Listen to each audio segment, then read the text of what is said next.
Right now, we're going to talk about whip speeches in British Parliamentary. So as you can see, I have 4 main bullet points, and I'm going to talk about these today. So there's note-taking, and the other 3 are the roles of whip speakers, basically rebutting the other closing half member case, and also rebuild your partner's case. And also, you have to. The most important one is actually to summarize the debate and weigh.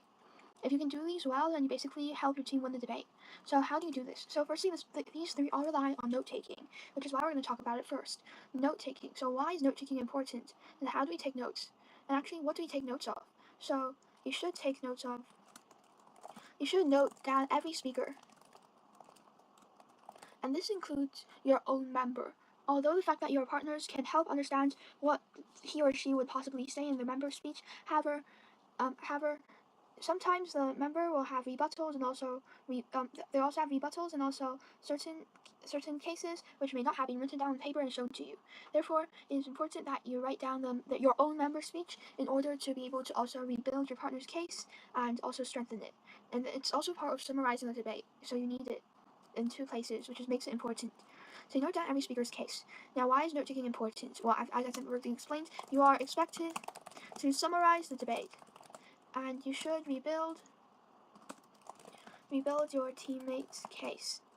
And how exactly do we write this down on the paper? Because, as you can see, we write down things way slower than people actually say them. Therefore, you can't write word for word, and you shouldn't write word for word.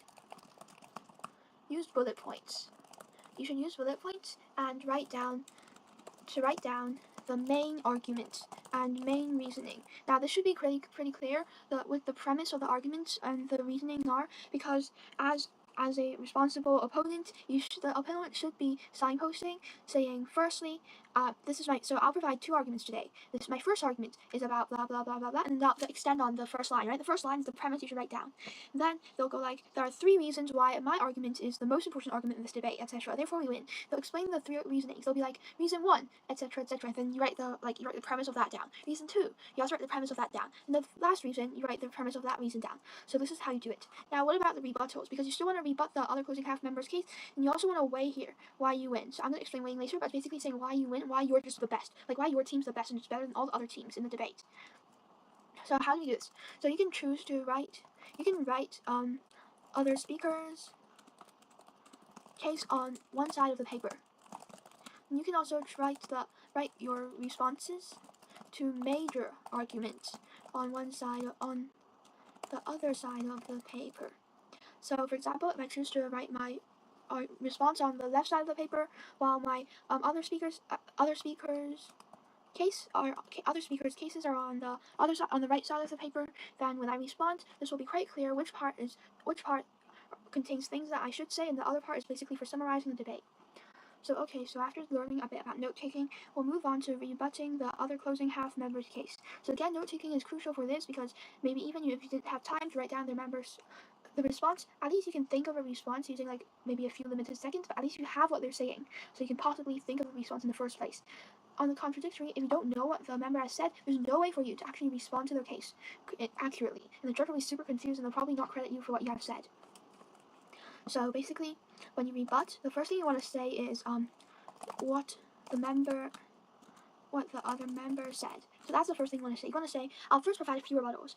My first rebuttal is that the last speaker or the member of the other side has explained blah blah blah blah blah in their speech. However, and then there's your rebuttal. However, we believe that that's not necessary, that's not true, or that's not as likely as our case, which my member said, etc. So there comes a rebuttal. So how do you actually rebut? So basically say, you want to basically say that your case is more likely. So or you can say that their case is unrealistic, their case is too extreme, etc. Or their case was not proven. Like, okay, sure, maybe their case actually makes sense, and it literally makes sense to you and to the judge, supposedly. However, if they don't actually explain why their case is true, why it's important, why it impacts a lot of people, the judge can't credit it as much as they would like to. And you can also explain this in your speech, in your rebuttal. You can go like, okay, although their argumentation was likely to happen, etc., or maybe just don't say that and say, my opponent said that, blah, blah, blah, blah, blah. However, they have not proven why they can start from this point and then jump to the conclusion. They have not proven why this is the case, and therefore their argument doesn't stand. So their case was not proven properly, or you can say logically flawed. Yeah, so that's most of the rebuttals, and if you rebuild for your partner's case, you want to rebut the rebuttals from the member.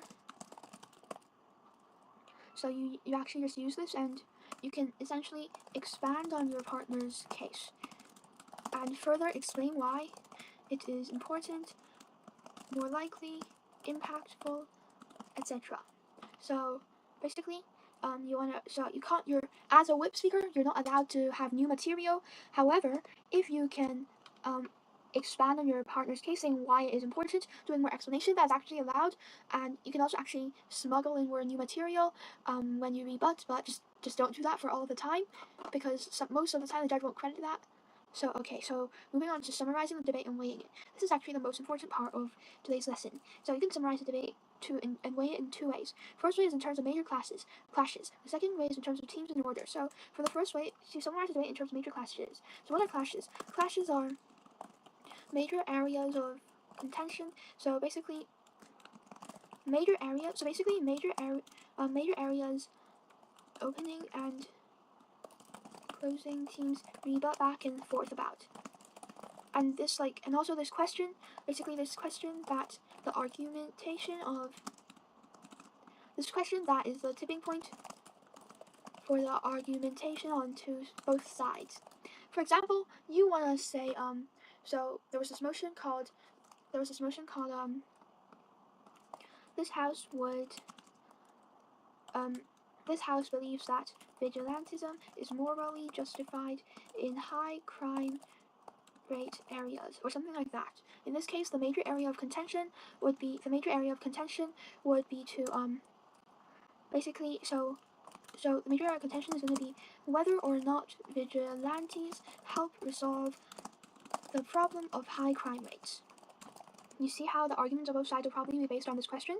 This is something you can write down in your prep time, because it's really, really obvious that this is like the major question that people will surround and rebut against and back and forth. So you can just write this down and also try to preempt other people's cases. So then you can actually pre-write an explanation for why your case is winning. But okay, so that's clashes, and you want to explain why your team won the clashes. Because if you just summarize the debate, the judge will go like, man, there's nothing new, and okay, whips are not supposed to bring in anything new, but like, okay, there's nothing new, and they haven't explained why they won, so let's just credit the team that I've originally wanted to credit. So you have to explain why your team won the clashes.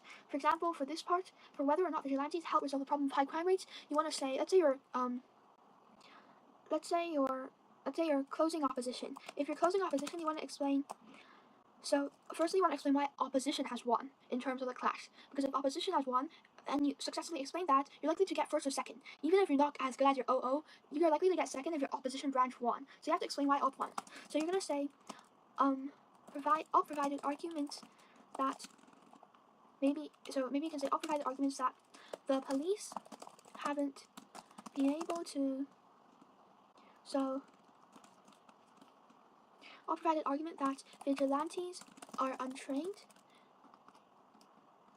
may cause chaos, and act without regarding legal forces.